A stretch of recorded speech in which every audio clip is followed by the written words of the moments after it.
Akalain mo bang sa 3 pirasong kamote lang ay makakapag-start ka ng magnegosyo? Yes, guys. Sa 3 pirasong kamote lang ay makakapagtinda ka na nitong mga kamote sticks. Sure akong bentang-benta to sa mga customers mo at sigurado din akong kikita ka dito kahit papaano. Tara, simulan na agad natin. Sabi ko nga po kanina, gagamit lang tayo dito ng 3 pirasong kamote. Medyo large size po ng kamote ang nabili natin dito, guys. Ang gagawin lang natin dito is pakukuluan ito hanggang sa lumambot. Nakalimutan ko nga po palang hatiin itong mga kamote bago pakuluan. Tumagal patuloy yung pagpapakulo ko dito. Mas mabilis kasi itong lalambot, guys, kung hinati-hati muna natin. Nilagay ko na nga po pala sa high heat ang apoy natin dyan para mas mapadali natin ang pagpapalambot nito. Once lumambot na, ay pwede na itong hanguin. Since napakuluan ko na nga po ang mga kamote, ay mabilis na natin itong mababalatan. Medyo mainit-init pa nga itong mga kamote habang binabalatan ko, guys. Kaya ayan, medyo napapasupa-supa tuloy ako dyan. Pagkabalat ng mga kamote, ay atin naman itong dudurugin tulad ng nasa video. Mas mainam, guys, kung mainit-init pa natin dudurugin ang mga kamote. Para po mas madali lang natin itong madudurog-durog.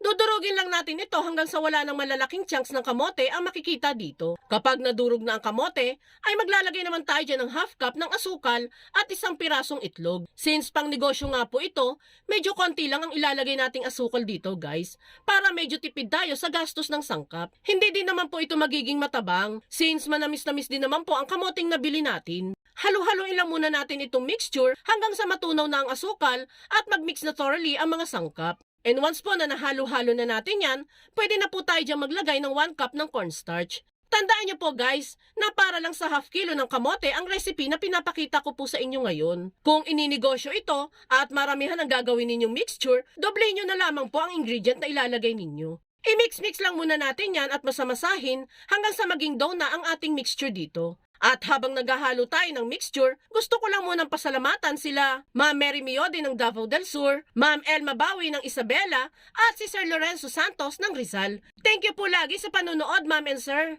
After ng paghahalo at pagmamasa ng dough, ay ganito na yung kinalabasan. Okay na ito at pwede na tayong maghulma dito ng pastik. Dito po ay gagamit lang tayo ng measuring tool para pantay-pantay po ang magagawa nating kamote sticks. Bali 1/8 cup po ng panukat ang gamit natin dyan. Pagkakuha ng mixture, ay bibilugin ito sa palad at saka irolyo sa isang flat surface tulad nitong chopping board. Pahabain lang natin yan ng marahan hanggang sa makuha natin ang gusto nating maging haba nito. Yan, guys, yung ganitong laki is okay na para sa akin. Tuloy-tuloy lang natin ang paghuhulma dito hanggang sa matapos po tayo. Eto na nga po pala ang mga nagawa natin.